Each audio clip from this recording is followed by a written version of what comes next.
乡亲大家平安，今仔日是新历的4月17，旧历的3月25，礼拜5。后来要讲这个新冠病毒，那调理咱的日常生活用品，到底会当活偌久？是即阵正咧讨论的话题。香港大学医学院的研究讲，这个病毒比咱所想的活了搁较久。其中上恐怖的，竟然是医疗用的外科喙암。讲病毒会当伫喙암的外庭活7天哦。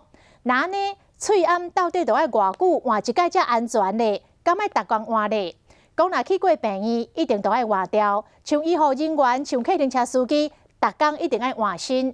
啊，若一般的民众，若毋是去复杂的场所，都毋免。为着防疫，随身的挂喙암，啊，你敢知影讲喙암会使冻偌久？2天3天了，因为我很少出门啦，就来医院或菜市场才有。有时候会重复使用啊，就1天换1个，因为比较保险呐。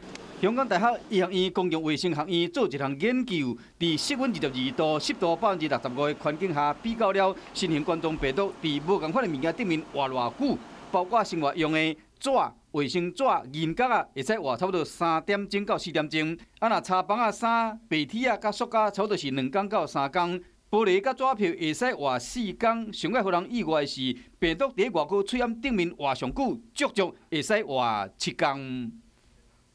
在一个比较粗糙的表面，比如说纸张、钞票这些，它的存活时间就会比较短一点。那么我们的口罩表面外表是一个防护层，它本身是比较平滑的，所以病毒停留的时间可能就是因为这样子会比较久一点。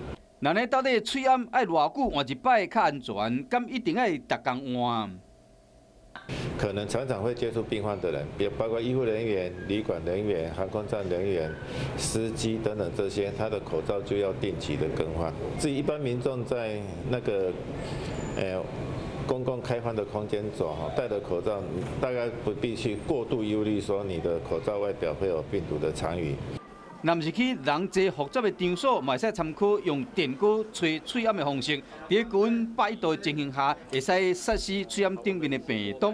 当然啦，大合上会拄好，上好是1天换1片，安尼安全搁利便。